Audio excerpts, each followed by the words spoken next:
What the heck? What happened? My voice so low. Brother, man, now they are. You got to live. Oh, yeah. Oh. All right. 1, 2, 1, 2. Mic check.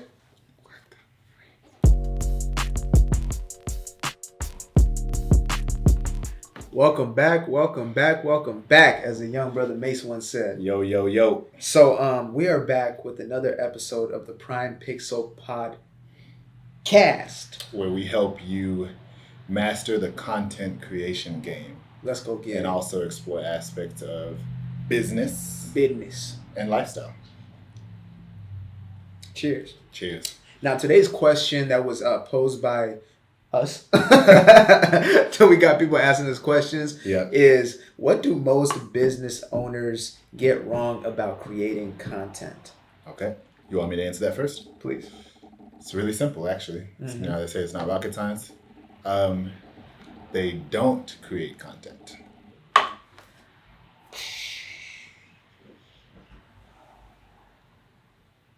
Mind blown.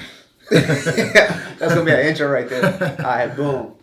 All right, so let's get into it. Yeah. Most business owners, whether it's small business, large corporations, etc., they may create commercials at the highest level, but they're not creating content. Yeah. And real quick, when you say content, just so we're clear, yes, we're kind of continuing off a previous conversation that we had. But just what are quick examples of content?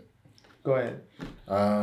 So I would say, Facebook videos, Facebook stories throughout your day about things that your business is doing. So I like those ones a lot because those aren't even planned. I know when you think about, an Instagram post, something that's scheduled, you're going to post it, you're going to have a call to action. When you think about those things, they could be intimidating. Absolutely. Because you're like, I got to do this and do that. And we talked about that before. We'll continue to talk about that. It doesn't always have to be manicured and Hollywood produced and all that. But anyways, before you even worry about the main posts, stories I think are great. Right. They kind of have a light temporary feel to them. You see some people, you click on their stories, they've got like 20 different posts throughout their day, and it just feels very fresh, very current, very light, very candid, like it didn't have to be planned. Right. You could still put a call to action in your story posts.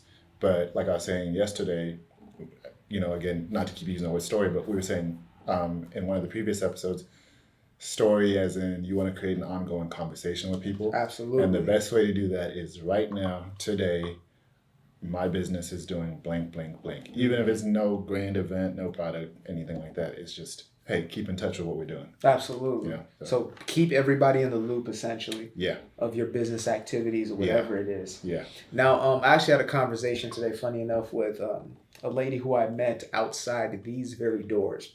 And she saw us filming something. We're actually filming a commercial for this business center. Yeah. And, she was curious like anybody else would be, with the professional camera equipment and things of that nature that Emmanuel has. And, we kind of struck up a conversation. And she said that she had been thinking of creating a video for her website. Right. A personalized type of video. Right. And I asked her, why did you not create that piece of content?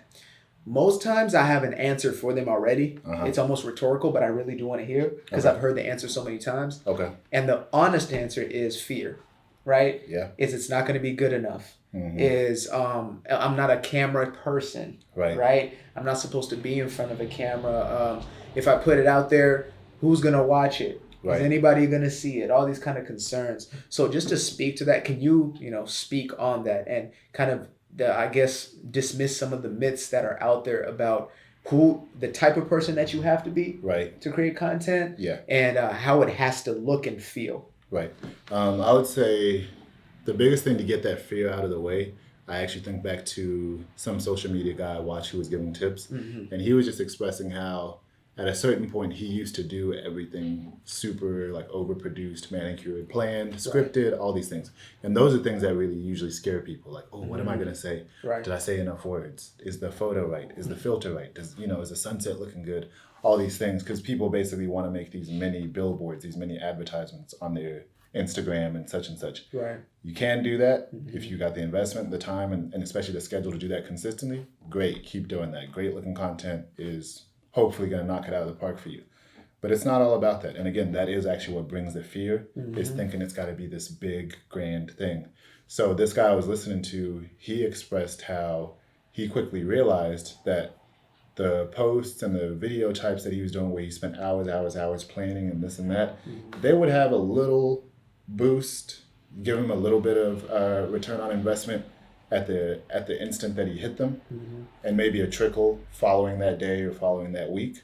But he actually got a lot more back from the stuff that wasn't as time consuming and well produced and everything like that. The organic stuff. The organic stuff, maybe a little less, a little more candid, maybe a little less like, again, Hollywood produced.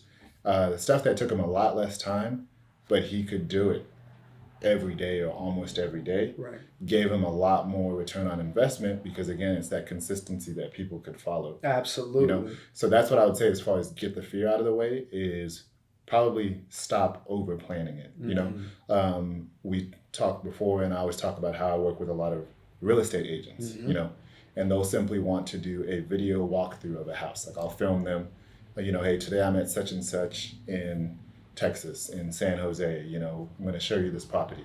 And I always tell them, sometimes they show up with their assistant that has this big script and all that kind of stuff. And I always tell them, like, hey, let's actually get rid of the script. Right. You're a real estate agent, right? Absolutely. And it's like, yeah, I am. Okay. Just walk me through the house like you're a real estate agent. That's good. Yeah. You know what I'm saying? Like, it's almost like people forget to talk because they're so hard trying to play, oh, does that sound good? Well, now you're going to sound nervous. Yep. You're going to be self-conscious because you're going to know when you messed up the lines. So anyways, I could go on and on about that. But I was saying all that to simply say, simplify it.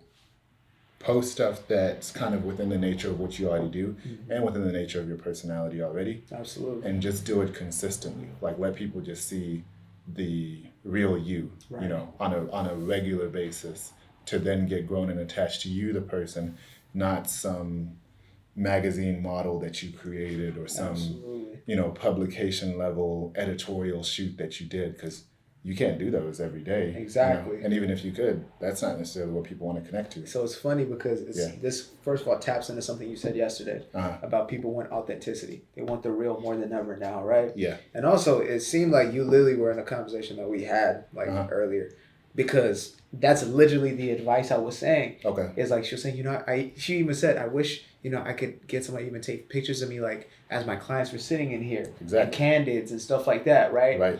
And then, again, going back to the video and why she didn't. And I actually asked her, I said, well, did you write a script for it?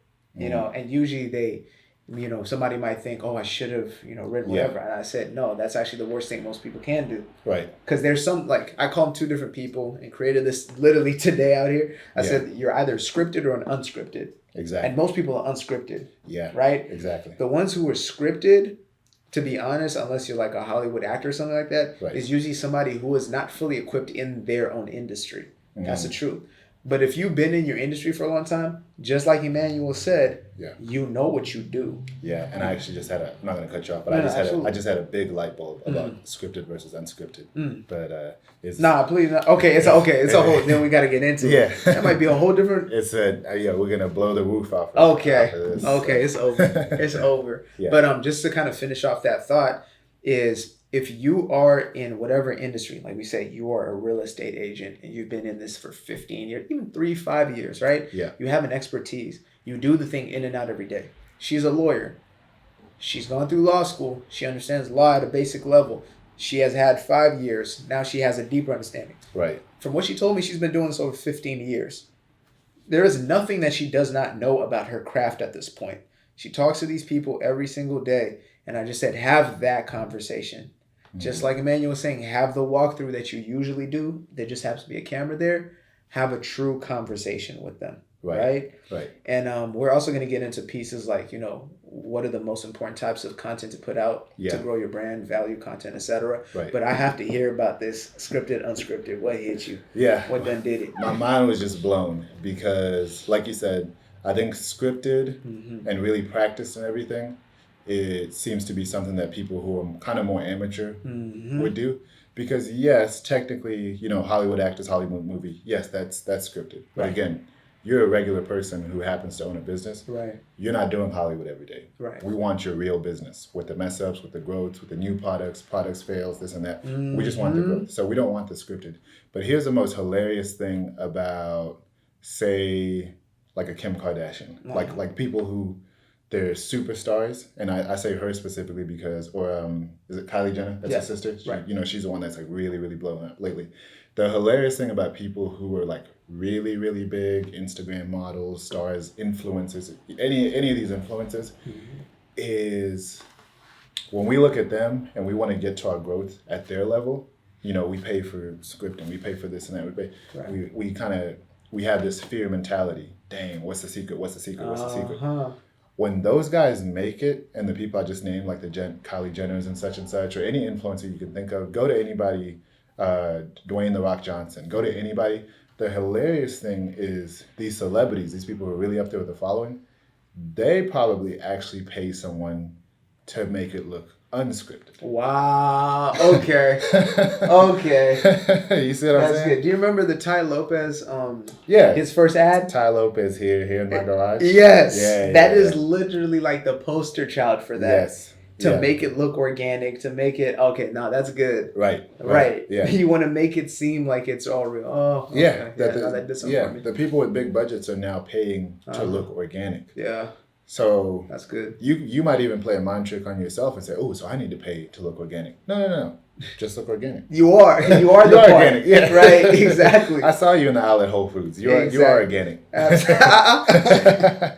there by the celery sticks. But I was just thinking, even just to kind of essentially, I mean, you can't really add on to that. Yeah. But just to one plus is the ones who are in front of the camera reading scripts. They technically have mastered being other people. There you go. Right? Yeah.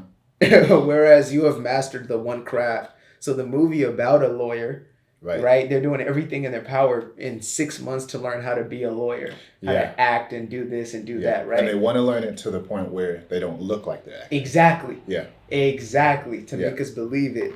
So it's like, again, goes back to, like you said, the authenticity. Right. So first myth we dispel is you don't have to be some kind of actor. Yeah. You don't, and even the huge myth is like you have to be some kind of like super extrovert.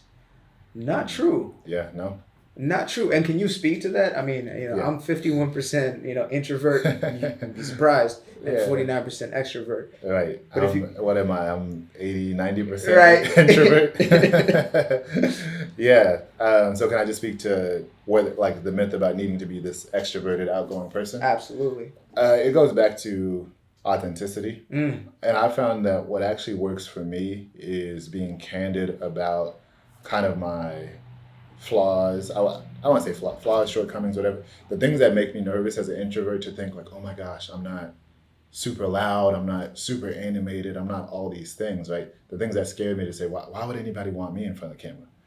Well, everybody watching me on their phone and such, they have their personalities and stuff like that too. Half of them are introverted themselves. Exactly. And then even the extroverted ones, when they're watching stuff on their phone, they're being introverted themselves. Exactly. Oh, okay. So why would I hide the fact that I'm this like chill, more so conversational person? I might mess up on a line for this thing I'm selling you, but hey, let me just tell you, hey, I'm not a camera person. Let me just be honest about, quote unquote, my introversion. Be authentic about who I am. Right. You know what I'm saying? And again, it goes back to how the actors have mastered looking like something they're not.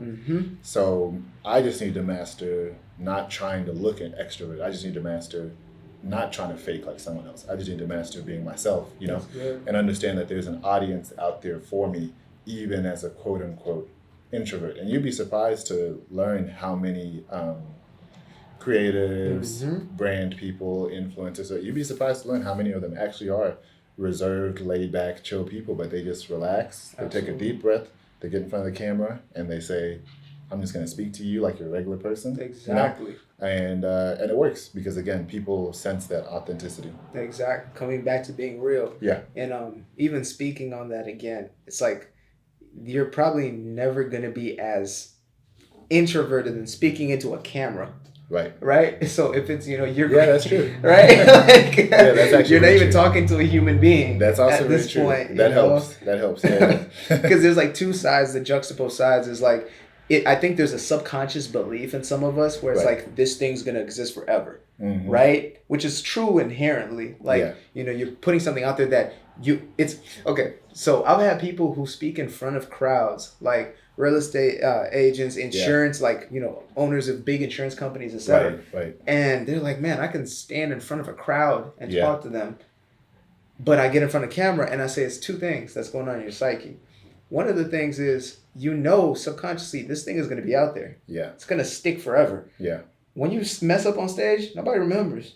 That's true. And you know that, right? Yeah, that's true. And then the second belief, or I guess the second reality is, you don't know how many people are going to be exposed to it. So it's like here, there's 1,000 people. Right. There's 50 people, right? Right. It's like there's exponential growth in video, which is, again, the power of it as well, right? Like you can reach unlimited amounts of people. Yeah. So it's like there's that side of it, that we may have going on subconsciously. But when we look at the actual reality, like in the moment, you're just talking to a camera. Yeah. Exactly. you're putting your best performance in front of your own mirror. Right. Essentially, you know? Yeah. That sometimes you don't even have to see unless you have like a little, screen pointing out on the side or something like that. Yeah. But yeah, that's a great pointer as far as like, you don't have to pretend to be this. Yeah. Right? Yeah. If you are that person, you can let that flow. But it's like all of us are complex. We all have multi-facets and people want to see all of it. Right. They want to see real. Yeah. And something I'll quickly say about the realness, kind of almost like we're telling people, hey, they could be behind the scenes with you on your story. Even if you make a really cool manicured video and everything and you make that a main post on Facebook and Instagram, on your story, you could kind of put, what it took to make it. You could put you practicing, choosing outfit, choosing products, like put all that stuff. Because again, people like that process. Absolutely. But another thing about behind the scenes, I was just going to say the current times that we're in, shutdown, COVID, all that kind of stuff, I never thought, and I'm sure I'm barely in the video film industry. Like I'm barely in it, just getting into it at a serious level. But there's Fox TV, CNN, whoever, any channel, I'm just naming random networks, NBC. There's producers, television producers, who never would have imagined before 2020 that they would have their show hosts, Trevor Noah on The Daily Show, and all these people sitting at home doing broadcast TV shows on a FaceTime camera. Damn. Okay. With iPod headphones, a microphone, where they usually have a $1,000 studio microphone, a camera, lighting, all these things. When you watch TV currently, maybe it's gotten better now that shutdown's been going for a while and some things are reopening, so now they're getting camera crews maybe at host house and stuff. Absolutely. But social distancing is still very much a thing. And most late night TV show hosts, news hosts, this and that, they're filming stuff from their cell phone camera at home. And you could definitely see it because you'll turn on like a CNN where they put the panels, the 4 people in a discussion panel, they might have one host in studio, but all the other correspondents like, okay, Tinashe in San Jose, he's joining us tonight. Tinashe's in his either home office if he's got a nice one, or he's in his bedroom. You can see you know what I'm saying? Not wearing any pants under here. I'm wearing my boxers. Wearing boxers. And you can, I guess this is me just kind of having that TV eye, producer eye, or whatever, where I can tell, ooh, they don't have lighting. And again, that's acceptable today. Like the whole cover's been blown off this whole thing. That's good. That's good. Forcibly. Yeah. Before this year, like I said, if you would have told a TV producer and a director and network owners, if you would have told them, hey, your hosts are going to be doing shows from their bedroom on an iPhone, they would have been like, you would cancel your entire studio. Yeah. They would have been like, you're fired. Like, don't talk like that. You know what I'm saying? But it's happening now. So I say all that to say, if even the big dogs are letting us into their homes, kind of because they don't have a choice, on a cell phone camera, how much more can you really relax and say, you know what? I can create content and there is an audience for me and it doesn't have to be this blown out budget type, any kind of anything. I just have to work with what I have and just keep growing from there, and trust that people are going to grow with me, That's good. No, it's speaking of growing with you, right?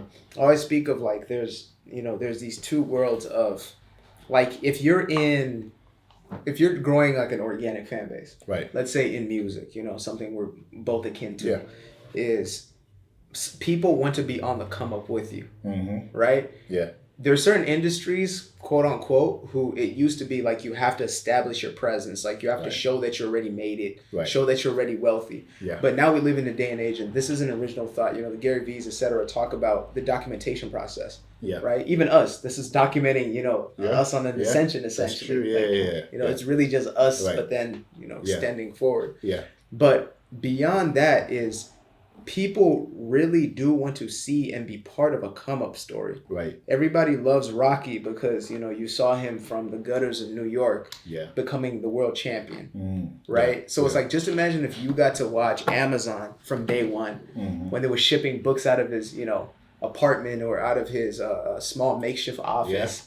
Yeah. How crazy would that be? Right. You know? Yeah. Uh-huh. So it's like, I'm thinking to myself, so even like you're saying, it's almost an advantage in some cases to make, build up your content, amateurs. Yeah. And this is ironic because, again, we have a company that creates, luxury type of items. Right. We create high quality content because there's always going to be a space for that. Right. And I believe, simplistic is always going to become more and more high quality, per se. Exactly. Like that's Zoom isn't always going to look pixelated. That's true. Right? Yeah, that's true. Yeah. I was going to quickly say, like, your iPhone can shoot HD, slow-mo, different frame rates of HD. Like your iPhone today can do stuff that the lead cameras, like Hollywood level cameras, were doing maybe 10, 15 years ago. That's true. Which sounds like a long time ago. Oh, so the iPhone's outdated. No, but just think about the idea. I'm telling you that in your cell phone pocket.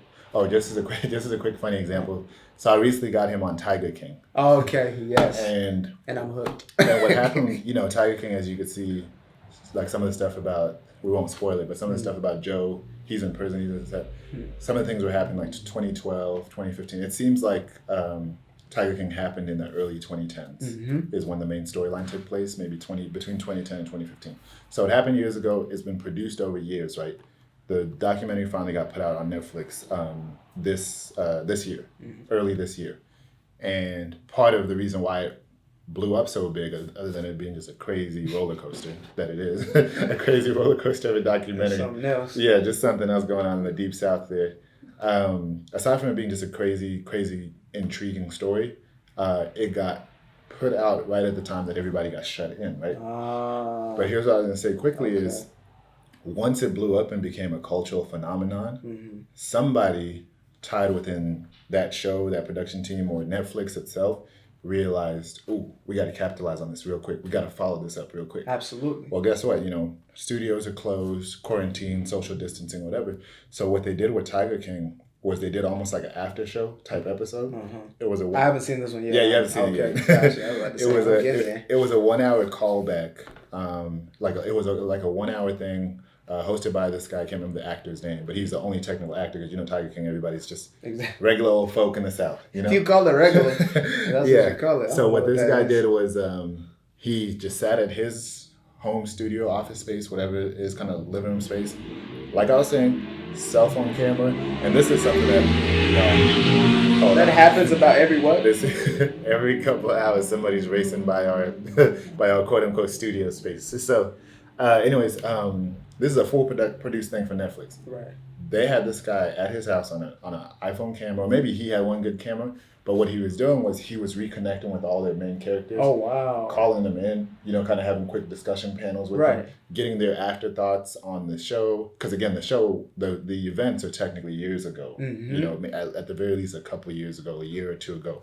But now it's like, let's follow up with these people. Where are they today type thing, But again, there's no, and he actually... On an iPhone. Yeah, he actually even makes a joke about it at the beginning. The host makes a joke about it to say, well, the producers couldn't send me to all these places with the production crew. Again, more or less, it's not allowed. And they probably realize, we don't have to spend tens of thousands to do that. Absolutely. Because everybody's broadcasting stuff off of home cameras and iPhones and simple spaces. So it was literally a show of him essentially FaceTiming other characters from Tiger King. Just having Produced, but not really produced conversations, unscripted. And again, they don't care if you see the headphones are kind of far, but the white iPhone thing, or everybody's doing earpods now because they got a good microphone and stuff. So again, just seeing that, and this is Netflix, which is obviously a multi-billion-dollar corporation. Absolutely. Crazy production budgets. You hear how they pay $50 million for a comedian's stand-up set. Yeah, they could buy. They could pay for producers to take $100,000 cameras to your home and do all these things, right? Absolutely. But with all that said, it kind of even turns it back to me and makes me feel kind of guilty because we're giving this advice, but I'm just like, we got 3 really good cameras. Absolutely. In this room. I'm just like, somebody in this day and age would look at my short film if I produced on a cell phone. Yeah. As long as I produced it. And the story, as long as the story's there? Yeah, as long as the story's there and I was intentional about the part that matters, they'll tolerate all the other technical stuff and everything like that. You set an expectation, they'll rock with it, Absolutely. So again, that brings us back to the whole content creation thing. And just to say again, at the technology level, the production value level, there's really no excuse to not just work with what you have. Exactly. Yeah. Work with what you have and where you are. Yeah. I mean, again, I think the beauty is we just happen to have the opportunity to be able to get, the equipment that we have. Yeah, but that's no excuse for anybody. Yeah. And my character. And some points I've jumped out there when I had less than I was supposed to be working with. Yeah. But I mean, you kind of learn as you go. You learn as you grow, and people are going to grow with you. And like you're saying, it's not. I think it kind of even goes back into like behavior, right? Yeah. Is like, different social norms. So like now, we're wearing masks because it's a new social norm. If you had told people 6 months ago, everybody's going to wear masks, people would probably retaliate. And restaurants will be all shut down, all these things. Yeah, exactly. People are like, you're lying. Right, exactly. That's like some, it's a movie concept to them. Right. So it's like even this thing of, again, we go from TV quality and then now it's like, these kids are going to be making 30-second, 1-minute videos where everybody's dancing and millions of kids are going to be onto this craze. Yeah. It'll be like, what are you talking about? Right. Or that a video filmed on a phone is going to have millions of views. Yeah. Or that like you as the business owner or, you as the brand owner or whatever it may be. Right. That one day you could film something that's generating you, millions in sales. Right. That you filmed on your janky little phone just because it resonates in some way. Yeah. And you mentioned... let's take a real quick break, but you mentioned millions of views and things like that. I want to get into the quote unquote numbers game. Oh, okay. Let's dive into it. So let's take a quick break and then we'll get into that. Brother, we need to okay. Yeah. We're doing 3 episodes today. We're actually gonna get into the numbers game. Yep. But instead of giving you everything right now, we're gonna make sure we're gonna make sure y'all tune into the next episode, which is the numbers game. Yeah, that's just the intro. Exactly. Yeah. So let's talk numbers. Okay. So you were talking about, how someone might get millions of views. You mentioned really briefly like TikTok, for example, and everything. Right. Anything on social media has potential to go viral. Anything has potential to go viral, which typically that's what we want because it looks good. And, especially if you're running a business, if you put something out there, the more numbers it gets, hopefully the more conversion, the more actual foot traffic, sales leads, and things like that a video or a piece of content brings to your business, if it blows up. So yes, like hopefully it does blow up. But I would actually tell somebody, not necessarily not to chase it. All right, we're going to leave it right there. Sorry, y'all. Y'all going to have to tune in to the next one because this game right here you about to get is about to literally change and revolutionize your entire business. So they got to tune into the numbers. So y'all got to tune in. I'm sorry. All right, man. Y'all be smooth. Peace. Later.